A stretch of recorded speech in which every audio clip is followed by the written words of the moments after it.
Innal hamdalillah asyhadu an la ilaha illallah wa asyhadu anna Muhammadar Rasulullah.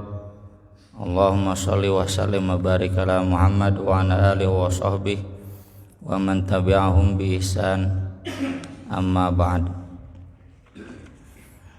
Masih membahas tentang haditsul ifki, surat An-Nur ayat 11 sampai 20. Kita baca ulang lagi langsung bersama-sama dari ayat 11 sampai ayat 20. Ngaji 2 A'udzu billahi minasy syaithanir rajim.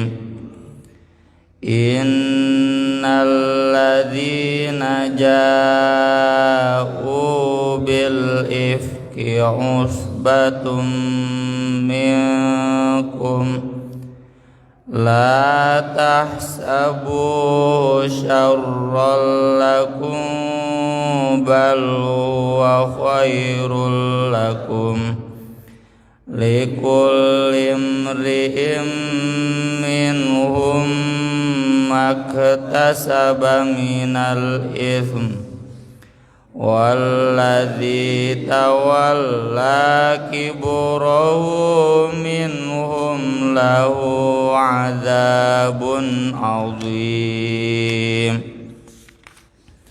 Laula id sami'tumu dhannal mu'minuna wal mu'minatu bi anfusihim khaira. Langsung waqalu hadza ifkum mubin. Laula ja'u alaihi bi arba'ati syuhada fa idh lam ya'tu bisyuhada'i fa ulaika 'indallahi humul kadzibun. Walaula fadlullahi 'alaikum wa rahmatuhu fid dunya wal akhirati lamassakum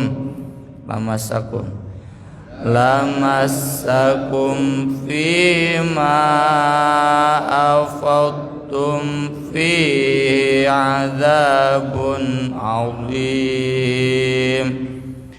Idh talaqawnahu bi alsinatikum wa taquluna bi afwahikum ma laysa lakum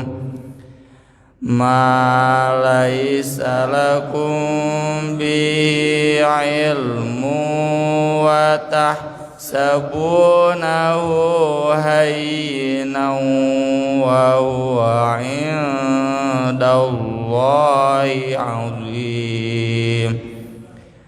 Walaula idh sami'tumuhu qultum ma yakunu lana an natakallama bihadza subhanaka hadza buhtanun 'azim.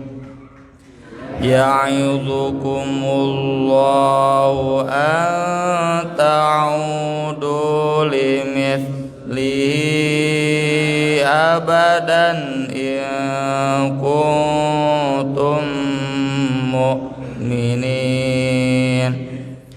Wa yubayyinullahu lakumul ayati wallahu alimun hakim. Innal ladzina yuhibbuna tuhibbuna an tasyi'al fahishatu fil ladzina amanu fil ladzina amanu lahum adzabun alimun fid dunya wal akhirah wallahu ya'lamu wa antum la ta'lamun wa naula fadlullahi 'alaikum wa rahmatuhu wa annallaha ra'ufur rahim.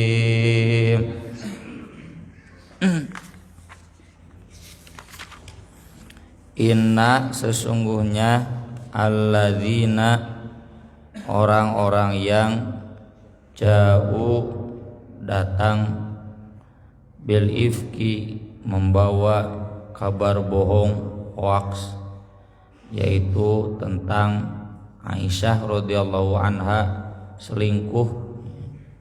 Sudah dibahas kemarin sababun nuzulnya. Usbatun itu sekelompok kecil minkum dari kalian.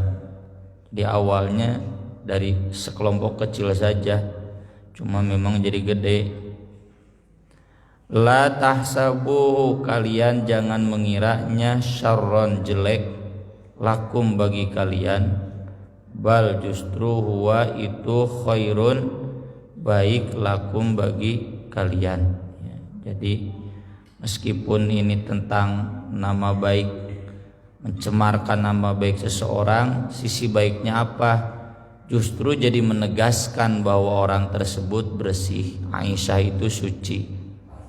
Demikian juga baiknya karena umat Islam jadi dididik ya tentang adab dalam menerima dan menyebarkan berita. Likulli bagi setiap imri'in orang minhum dari mereka maktasaba apa yang telah dia usahakan minal ithmi dari dosa. Kalau dia aktif menyebarkan berarti dosanya lebih besar. Kalau orang yang hanya mendengar tapi meyakini, dosanya tentu lebih kecil. Kalau hanya mendengar dan tidak yakin, tidak dosa, tapi pahalanya kurang. Kalau dia mendengar, tidak yakin dan melarang yang lain menyebarkan, nah itu dapat pahala. Jadi bertingkat-tingkat tergantung kasabnya. Walladzi dan orang yang tawalla mengurus kibrohu yang paling besarnya, minhum diantara mereka lahu bagi dia azabun azim siksaan yang sangat berat. Azabun azim itu siksa di neraka ya. Jadi ini ancaman bahwa sumber berita atau provokator itu diancam dengan neraka, dosa besar. Laula mengapa tidak id ketika sami'tumuhu kalian mendengarnya, dhanna mengira al mu'minun baik kaum mukminin yang laki-laki, wal mu'minat atau yang perempuan, bi anfusihim kepada diri-diri mereka sendiri khairan kebaikan. Wa qalu dan mereka berkata hadza ini ifkun bohong mubin yang nyata. Ini kata Imam Ibnu Katsir ta'dibun awal, pendidikan yang pertama dalam hal menghadapi hoaks. Semuanya di ayat yang tadi kita baca ada 3. Yang pertama, ketika kita mendengar berita yang kurang bagus, maka kata Imam Ibnu Katsir qasu ala anfusihim, ukurkan pada diri sendiri. Kalau berita itu tentang kita ada di orang lain enak tidak? Kan tidak. Maka dari itu wajib husnudzon, ya, meskipun yang namanya dzon itu di bawah yakin, bisa benar bisa henteu. Jadi kemarin sudah kita bahas husnudzon itu meskipun salah wajib, suudzon itu meskipun benar doraka. Pasti benar suudzon orang teh anggur doraka karena kita sudah berbuat dosa di suudzonnya. Tapi kalau kita sudah husnudzon itu melindungi nama baik seseorang. Kalaupun memang nyatanya tidak baik, kan ada adab menutup aib, ya kan? Aib orang lain itu bukan untuk dicemarkan, tapi untuk ditutup dan diluruskan. Makanya husnudzon itu bagian dari amal kita menutup aib orang lain, dan kalau kemudian nyata jeleknya tinggal diluruskan, ya.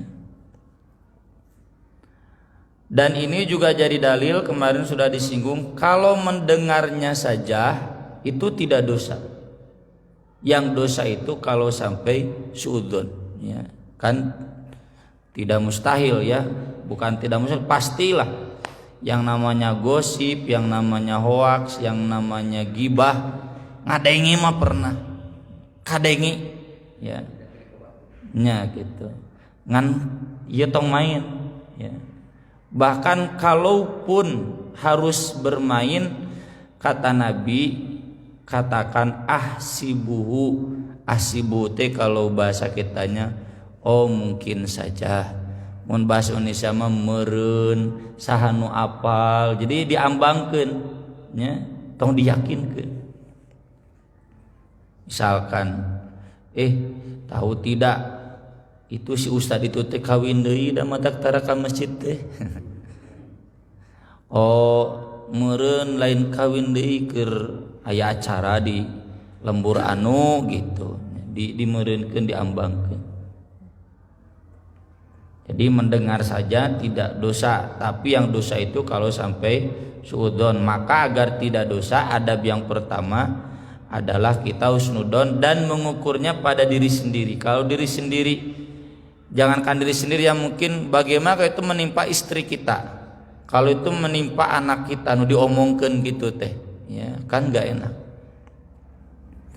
Kemudian laula ja'u alai bi arba'ati syuhada, mengapa tidak mereka mendatangkan 4 saksi?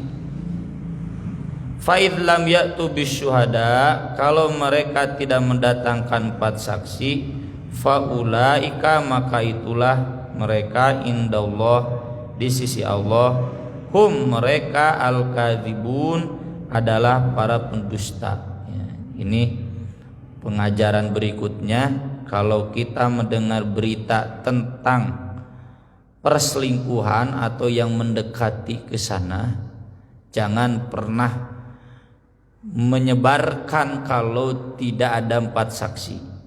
Jangan pernah meyakini kalau tidak ada 4 saksi. Kalaupun ada 4 saksi, bukan berarti kemudian disebarkan aib orang lain, kan gak boleh. Tapi diproses hukumnya.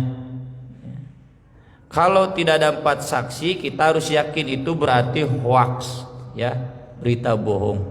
Harus ada 4 saksi. Meski sebagaimana sudah kita bahas di pembahasan ayat sebelumnya, Nabi menyatakan tidak harus 4 saksi, bisa juga bukti atau pengakuan. Kalau bukti kayak awewe jojo reuneuh teu kawin pan irakunya Siti Maryam, geus eueuh Siti Maryam mah. Henteu cenah mah abdi mah anak Allah, wah.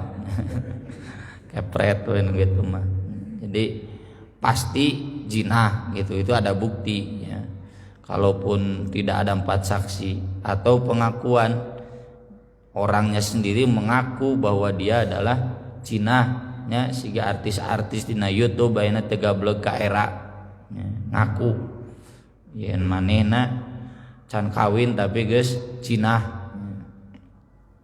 Nah, kalau belum ada bukti-bukti yang menguatkan, ya, kita jangan meyakini, membawa, memproses kasus itu.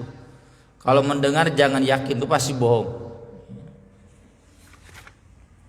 Walaula fadlullahi alaikum wa rahmatuhu, dan seandainya tidak ada karunia Allah untuk kalian dan rahmatnya.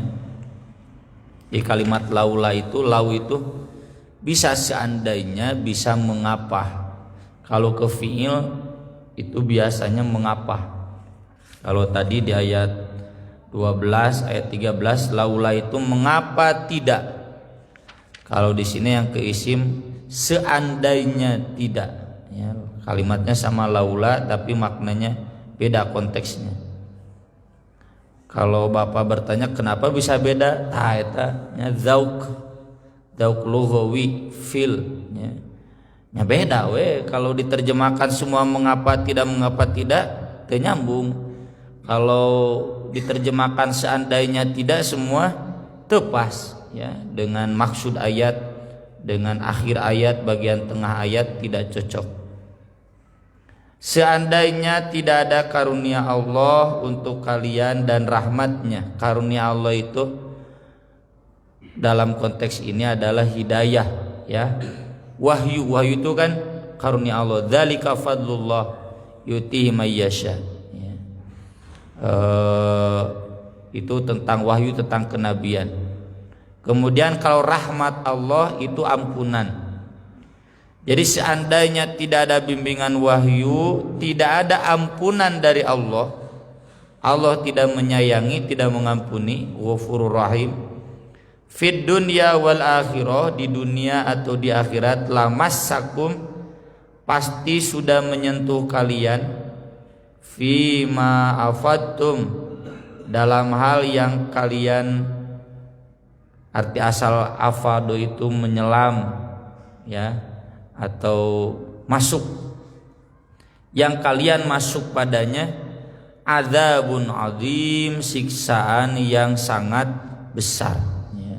Tapi karena Allah masih menurunkan karunia-Nya, jadi kita tahu, oh ini salah, berarti harus cepat tobat. Coba kalau tidak ada bimbingan wahyu, ya, sampai akhir hayat, seandainya, ya, tidak ada klarifikasi bahwa Aisyah itu bersih, wah geus doraka kabeh.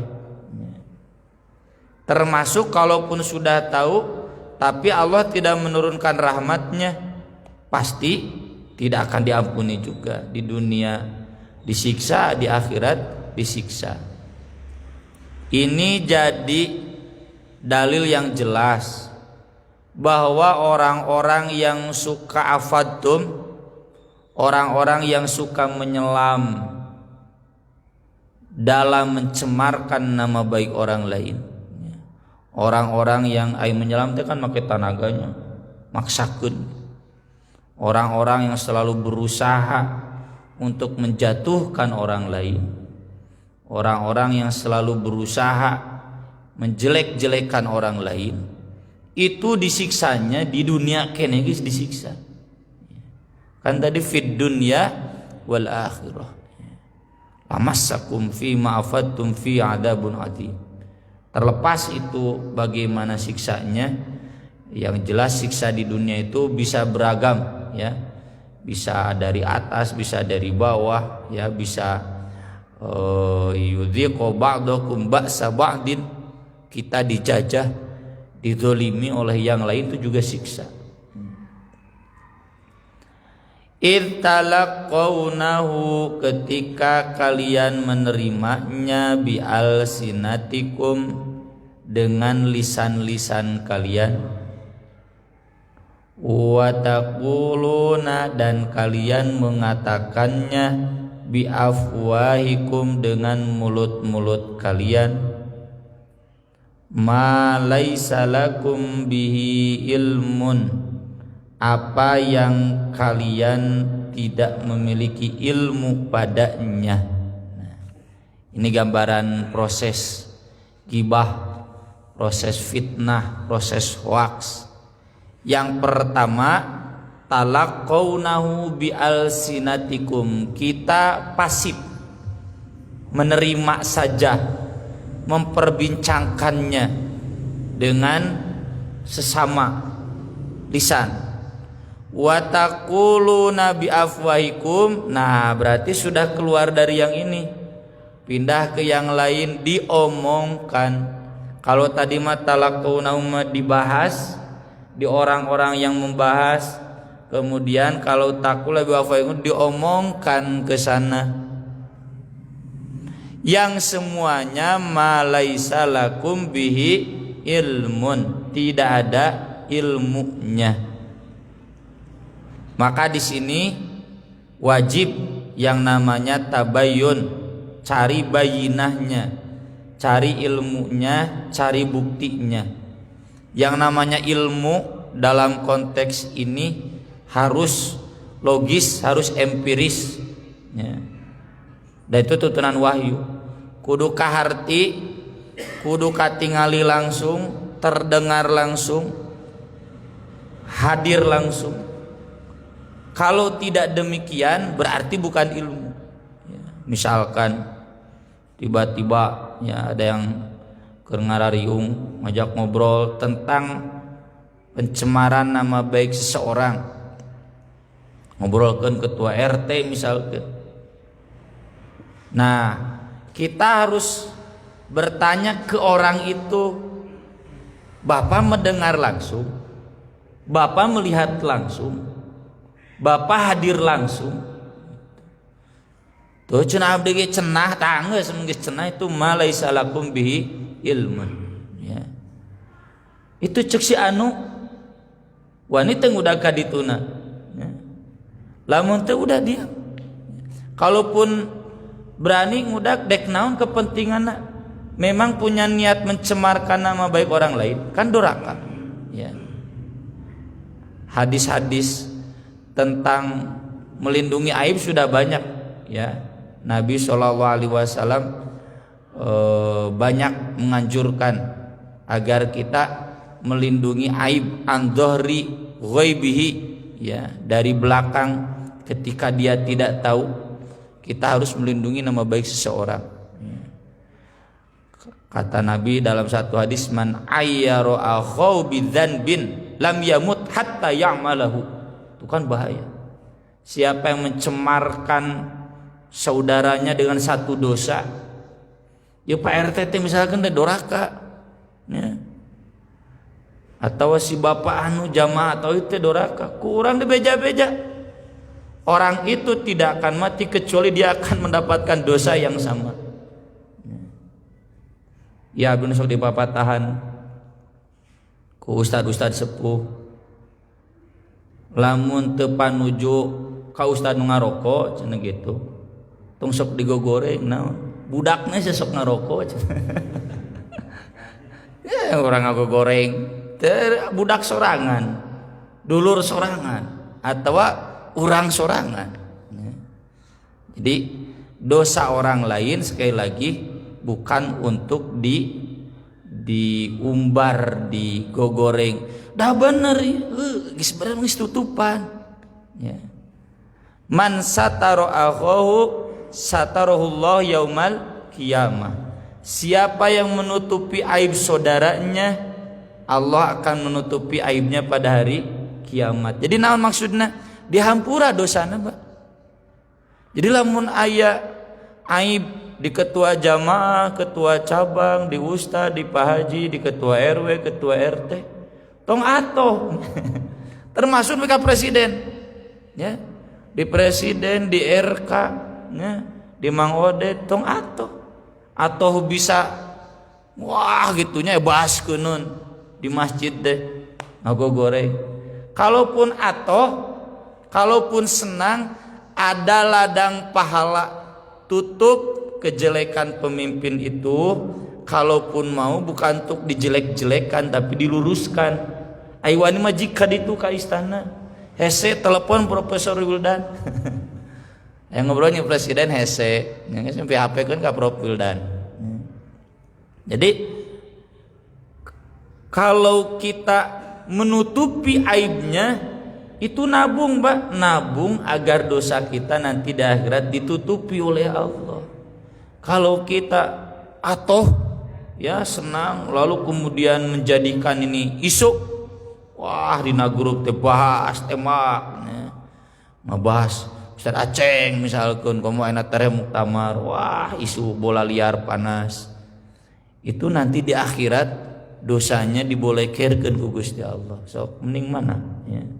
Sekali lagi ini ajaran adab yang mulia, bahwa kalau tidak jelas ilmunya jangan. Seandainya tahu ilmunya dia salah jangan juga. Ya, bukan berarti ada pugu salah si eta mah nyangar we najan salah ge. Tidak kemudian jadi dalil buat kita untuk menyebarkannya. Tuh malaisa lakum bihi ilm. Atau kalau saya sering dapat WhatsApp, Ustadz punten cenah ari ieu hukumna kumaha. Da saya juga bukan Google, atunya segalanya we Google mah segalanya. Nah teh nanya ke saya, nanya ke siapa itu yang postingnya gitu. Macam mana Ustadz apa udah lain Google teh. Termasuk ya sekarang tentang vaksin, wah beredar. Jangan mau divaksin, vaksin itu anu. Saya tanya, yang nyebarnya Bapak tahu ilmu vaksin tidak? Tahu ilmu kesehatan? Enggak, nah tuh ani nyebarkeun gitu. Nah atuh cenah urang kudu hati-hati fitnah. Ilmu vaksin teh geus ilmuna. Ada perguruan tingginya, disepakati dunia piraku. Nu kieu teh namanya mutawatir. Masa orang-orang ilmuwan bersepakat saat alam dunia corona itu urang ayaku nih bohong-bohong oge teu kaarti. Piraku eta nu ngomongna kudu corona heula gitu. Oh, corona ini cenah konspirasi naon? Bapak tahu konspirasi? Bapak ini terima berita dari siapa? Dari dokter anu, pernah panggijeng dokter eta, saha apal teu dokter eta teh saha? Henteu. Ini dokter ini anak profesor anu, apal profesor eta saha? Henteu, geus jampe atuh gitu. Main sursar ser-ser rame barudak. Itu jadi hati-hati ma laisa lakum bihi ilm ya. Meskipun kita misalkan sependapat kulantaran keheul ya. Di bidang kesehatan yang kita bukan ahlinya, di bidang politik, bidang politik kamarinya asa pang nyahona we, asa pang pasihna tentang Prabowo, asa pang nyahona tentang Jokowi, parasia. Jokowi jeung Prabowo nama alalakur. Ayo diana prariwu asa pang nyahona gitu. Repeh we urang teu nyaho politik, peta politik kumaha milih-milih geus jempe gitu. Ieu cuma share. Kan para mubalik juga seperti itu. Grup mubalik jangar gitu orang teh. Ieu teh naon maksudna? Nih cenah obat corona. Wah, atuh diprotes mubalik lain teh beraku geus aya obat cenah. Perguruan tinggi can manggih. Wah, cenah maksudna mah dagang obat. Tuh jadi hati-hati ma laisa lakum bihi ilm. Wa tahsabunahu hayyina, kalian mengiranya ringan, wa huwa padahal itu indallah di sisi Allah azim sungguh besar. Jadi kita ringan saja main share padahal itu dosa. Imam Ibnu Katsir di sini menuliskan satu hadis, innar rajula la yatakallamu bil kalimah la yadri ma tablughu. Sungguh ada seseorang mengucapkan satu ucapan yang dia sendiri tidak tahu ini ucapan ini sudah sampai kemana. Yahwi biha finnar ab'ad mimma bainas samai wal ard. Nanti dia akan jatuh ke neraka, ke jurangnya yang jaraknya sama seperti langit dan bumi. Moal bisa keluar gitu, boro-boro keluar naiknya jurang nu di dunya wae hese naik da komo jurang ka langit. Yang dia dalam riwayat lain la yadri lahu balan, dia merasa nggak apa-apa. Pernah ngomong ini, kita harus takut ya, terutama para mubalik ya, mengatakan sesuatu yang merasa tidak ada beban dosa, biasa-biasa, tapi padahal dengan perkataannya itu dia masuk neraka. Hati-hati. Makanya di sini penting, yang seandainya kita malai salakum bi ilmun, selevel Imam Malik saja berani mengatakan la adri, saya nggak tahu. Imam Malik teh gurunya Imam Syafi'i, ditaruh masalah la adri, saya nggak tahu. Ayo orang kadang mau baliknya bisi era pajarkeun teu boga ilmu gitu. Ayo doa ucat nyempir aku teu apa. Mana emang orang teh naon aja. Teu apal kabeh atuh. Kemudian walaula id sami'tumuhu, mengapa tidak ketika kalian mendengarnya, kultum, kalian mengatakan ma yakunu lana an natakallama bihadza, tidak layak bagi kita membicarakan ini. Subhanaka, ma suci engkau, hadza, ini buhtanun, bohong, azim, yang besar. Ini takdibun akhir, kata Imam Ibnu Katsir, ini adab yang kedua. Jadi ketika kita mendengar, kalau tadi kan husnudon, bukan hanya husnudon, nyarek batur ya, larang orang lain, ini tidak layak kita omongkan. Masa kita membicarakan presiden, seseorang yang sudah siap mengabdi untuk rakyat, masa kita membicarakan ketua cabang ya, yang sudah mengabdikan ilmunya, tenaganya buat jamiah misalnya, itu pantas. Lamunnya aya kurang sok datang mereka itu tepungan gitu. Jadi bukan hanya, kalau tadi adab yang pertama husnudon, nah sekarang adab yang kedua, kita harus mengingatkan ma yakunu lana an natakallama bihadza. Ya'idzukumullah, Allah memberikan nasihat, pengajaran kepada kalian, ang ta'udu, agar kalian tidak mengulangi, limithlihi, yang seperti itu, abadan, selama-lamanya, enggak ada toleransi. Cenah 2 kalimat teu naon, 3 kalimat enggak ada. Kalau sudah tahu enggak boleh.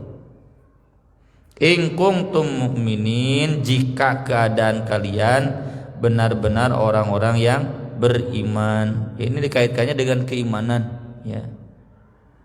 Wa yubayyinullah, dan Allah menjelaskan lakum, bagi kalian, al ayat, ayat-ayat. Wallahu alimun hakim, dan Allah Maha mengetahui lagi Maha bijaksana.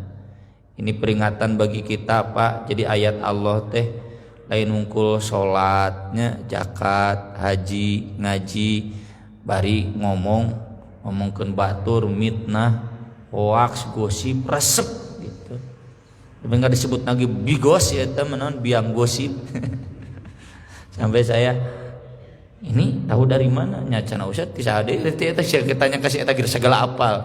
Nah aja orang tanya bener segala apal, geus mana ceritanya nyawan. Segala apal, kagorengan batur teh nya. Desas-desus teh gitu.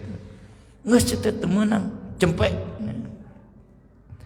Kemudian ini takdibun salif, kata Imam Ibnu Katsir, adab yang ketiga, innalladzina, sesungguhnya orang-orang yang yuhibbuna, suka, antasyi'a, tersebar, al-fahisyah. Al-fahisyah itu kenistaan, dan lebih dekatnya ke jinah, ke asusila. Berita tentang asusila atau adanya hal-hal yang sifatnya asusila. Fil ladzina amanu, di orang-orang yang beriman, lahum, bagi mereka, adzabun alim, siksaan yang pedih, fid dunya wal akhirah, di dunia dan akhirat. Karos kurang bahasa ada isu Ustaz Abdul Somad cerai, sanu teu penasaran jeung hayang we nyebar gitu. Loba YouTuber ngadadak nya, ngarah naon, ngarah loba nu lalajo, loba duit. Dulu Saya masih ingatnya, saya baca artikel di koran Ustaz Jarudin MZ bahasa di almarhum dikabarkan menikah dengan artis dangdut ya.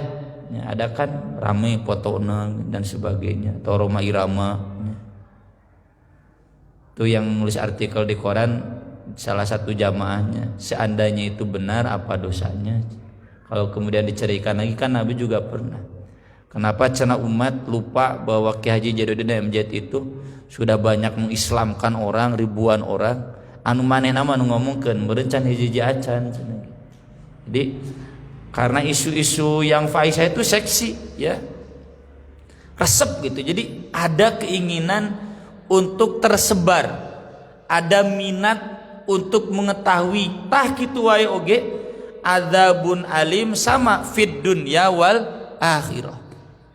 Tadi hadisnya man ayyara akhu bidanbin lam yamut hatta ya'malahu. Orang yang senang mencemarkan nama baik dosa seseorang saudaranya, dia tidak akan mati sehingga dia merasakannya, bisa mengamalkannya, bisa merasakan dosanya fid dunya wal akhirah. Jadi jangan ada yuhibbuna ya, jangan ada keinginan. Kenapa apal tuh anu urang teh coba yang jauhnya. Nah, padahal itu tentang al-fahisah terkait seseorang. Ya, kalaupun saya nggak berani menegur istri saya misalkan, ya cuma mendengar saja, no comment. Paling saya nyangges heup mun ibu teu pernah tabayun geus cempe. Ya. Bahkan saya pribadi, kadang sesama staf pesantren gitu. Ada masalah, tahu dari istrinya tahu dari orang lain gitu. Termasuk istri saya, Pak cenah bejana anu apal ti saha? Urang wae nu pelakuna teu bebeja. Ai batur mah da sekali dibejakeun ka pamajikan urang mah teu. Bahkan istri saya sering bilang, cendak pun lanceuk mah tarang ngobrolkeun nu karari moal. Urusan pesanan, urusan pekerjaan dibawa ka ieu moal. Biarkan ya, urusan jamiah, urusan apapun ya, urang sok hayang we gitu istri urang apal hari ibu-ibu teh lambeun aya 20 nyebar we gitu. Atuh isu-isu itu aksan bisa nepi ka dieu misalkan ka tauhid teh san nepikeun jeung timan nepina we cenah ibu-ibu teh lambeun seueur. Tapi lalaki oge sigana lobana juga ibu-ibu. Wallahu ya'lamu wa antum la ta'lamun. Allah Maha mengetahui dan kalian tidak mengetahui. Jadi maksudnya sudahlah, serahkan semua sama Allah. Hanya Allah yang tahu.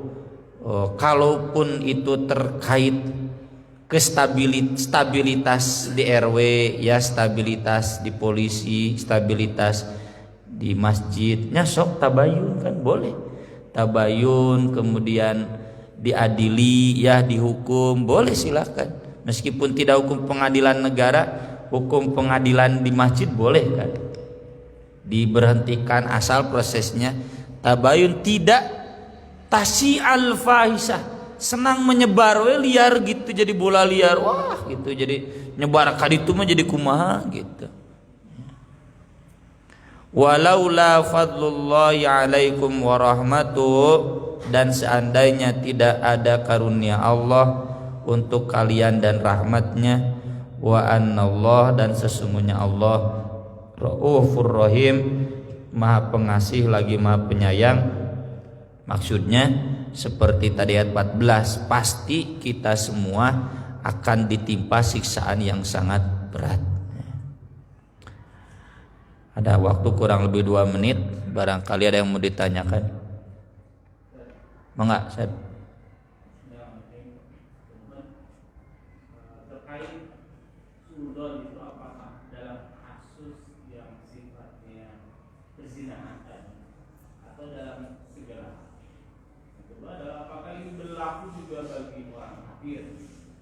Saya pernah membaca Utsaimin, beliau mengatakan bahwa sudon itu haram kepada muslim, wabil kafir layak. Adapun pada orang kafir itu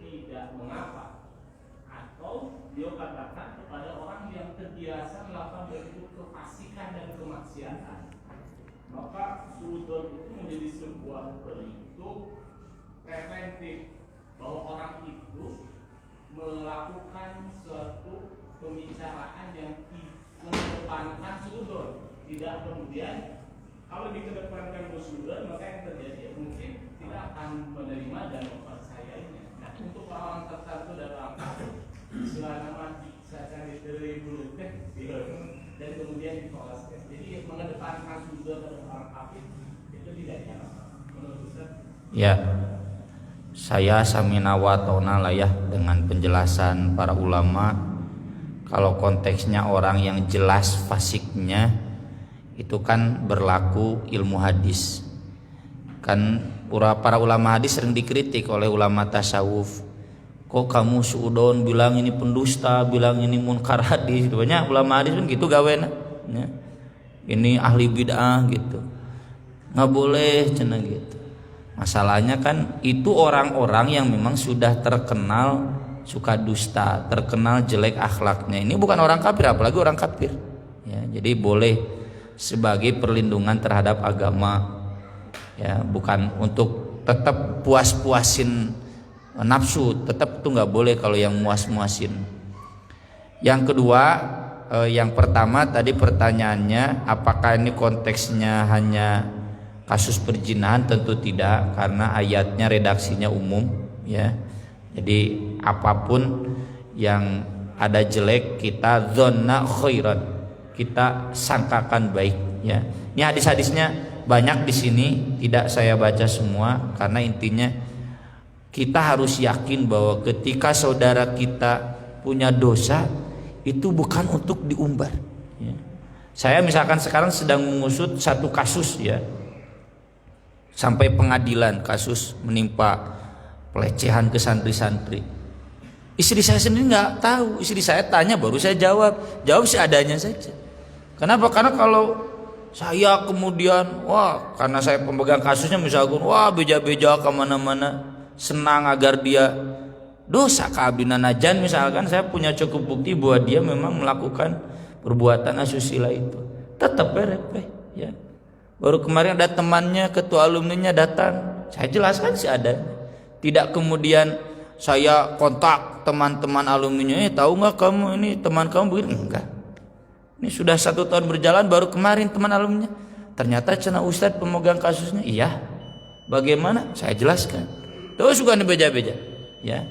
Meskipun dia sudah terbukti, puntennya dalam bahasa saya fasiknya jelas, buktinya ada, tapi ain bukan disebarkan tetap ditutup ya.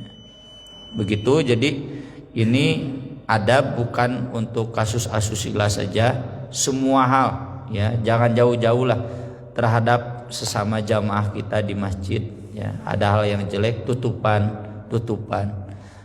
demi menutup dosa kita nanti di akhirat. Terima kasih. Aku qouli hadza wa astaghfirullah li wa lakum. Subhanakallahumma bihamdik asyhadu an la ilaha illa anta astaghfiruka wa atubu ilaik. Wassalatu wassalamu ala Rasulillah. Wassalamualaikum warahmatullahi wabarakatuh.